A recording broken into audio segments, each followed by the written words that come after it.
हाय people, आज जो है वीडियो 4 है।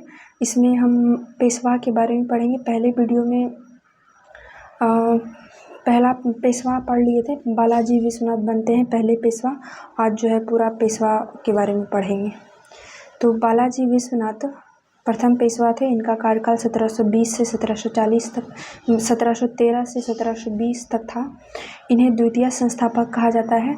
क्यों कहा जाता है? क्योंकि मराठा साम्राज्य का इन्होंने शिवाजी के बाद सबसे ज़्यादा विस्तार किया था, शक्तिशाली बनाया था, इसलिए इनको द्वितीय संस्थापक कहा जाता है। 1713 में इन्होंने पेशवा का पद धारण किया। 1719 में उत्तर मुगल काल के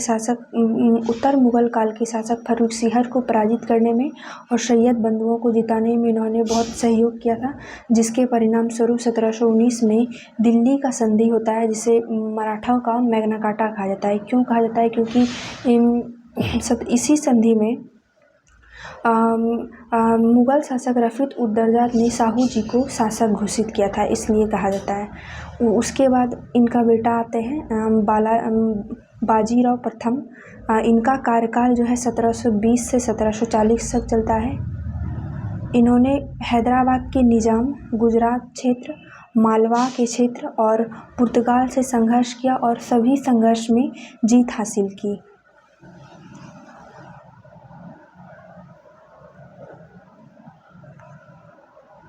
इनका एक संघर्ष होता है सहयोग के रूप में। बुंदेलखंड के शासक के साथ इनका एक बाजीराव प्रथम का सहयोग होता है, संघर्ष होता है सहयोग के रूप में, जिसमें वहाँ के जो राजा थे छत्रसाल, उन्होंने इनको आमंत्रित किया था कि आप आए, हम पे आक्रमण होने वाला है, हमें संरक्षण प्रदान करें। तो बाजीराव प्रथम जो है वहाँ पे गए थे उनको सहयोग करने के लिए। वहाँ पे बाजीराव प्रथम का मुलाकात एक मुस्लिम नृत्यांगना मस्तानी से होता है और उनसे प्रेम हो जाता है। फिर मस्तानी बाजीराव की रहती है मस्तानी वहाँ पे। उसके बाद उनका बेटा आता है बालाजी बाजीराव। इनका कार्यकाल था 1740 से 1761। इन्हें हम नाना साहब के भी नाम से जानते हैं।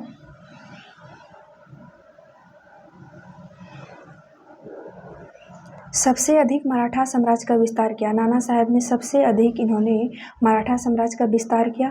अलवर्दी खां को पराजित किया 1751 में और चौथ प्राप्त किया। अलवर्दी खां मुगल शासक थे, उनको पराजित किया 1751 में और उन्हें चौथ देने के लिए विवश कर दिया। चौथ मराठा लोग उस एरिया से चौथ लेते थे जहाँ पे उनका अप्रत्यक्ष नियंत्रण होता था। इसलिए लेते थे क्योंकि वहाँ पे वो आक्रमण नहीं करे मराठा, इसलिए नहीं देता था तो आक्रमण फिर होता था।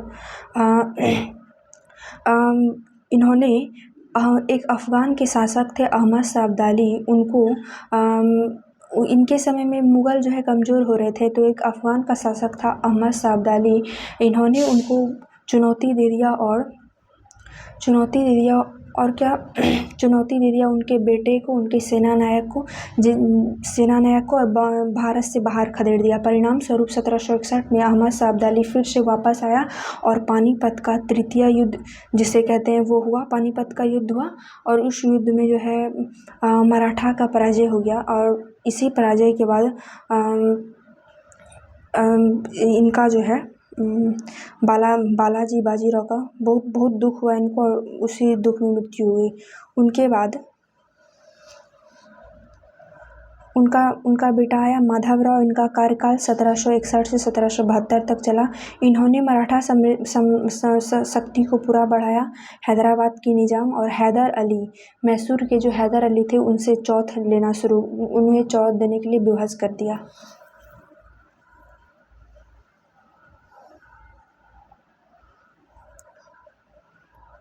1772 में शाह आलम ने अंग्रेजी संरक्षण को छोड़कर मराठा साम्राज्य का संरक्षण अपना लिया।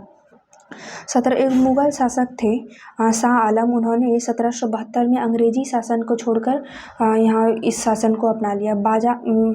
बाजीराव द्वितीय उनके बाद शासक बनते हैं, पेशवा बनते हैं, अंतिम पेशवा बाजीराव द्वितीय। इनका काल 1818 तक चला।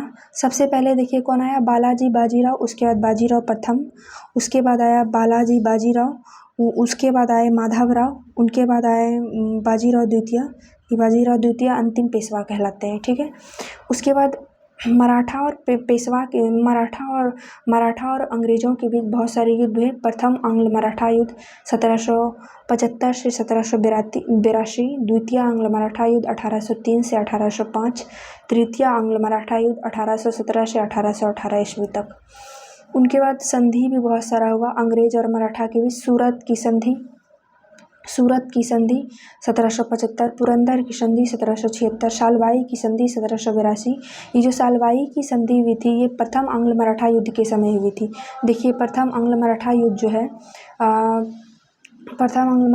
है 1775 से 82 के बीच चला था। ये सालवाई की संधि 1782 में हुई थी, उसी समय हुआ होगा।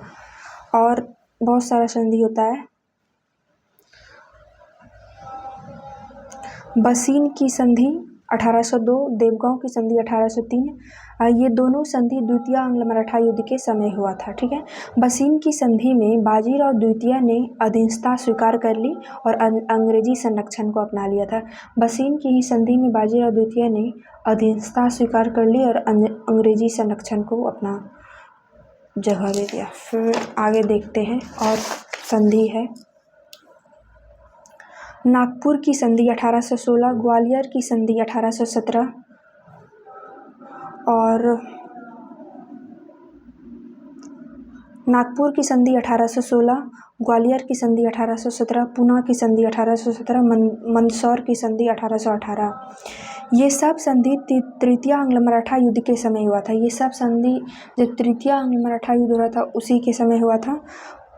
पूना की संधि जो है ये वाला जो पूना की संधि है, पूना की संधि में पेशवा को अपना पद छोड़ना पड़ा। इन्होंने अपना पद छोड़ दिया और कहा कि मराठा साम्राज्य जो है भैया मराठाओं का है। और उसके बाद उस एरिया पे अंग्रेजी शासन का अंग्रेजी सत्ता का वहाँ पे विस्तार हो गया। जब मराठा टूट गए तो वो अलग अलग वंश में विभाजित हो गए और उनका क्षेत्र था। देखिए कौन कौन सा क्षेत्र था। भोसले वंश जो थे उनका मुख्य केंद्र था नागपुर। शिवाजी भोसले वंश से थे। गायकवाड़ वंश जो था उनका बड़ौदा गुजरात में था। गुजरात में शहर है बड़ौदा, वहीं पे उनका केंद्र था। मतलब बट के वहीं पे उनका मतलब रहने लगे, मतलब वही सब एरिया में चले गए। होलकर वंश जो है इंदौर में था उनका। सिंधिया जो था प्रारंभ में उज्जैन में था, अभी ग्वालियर में, वर्तमान में। ग्वालियर जो है मध्य प्रदेश का जिला है, यूपी उत्तर प्रदेश का शहर है। तो अब अगले वीडियो में मिलेंगे दूसरे टॉपिक के साथ।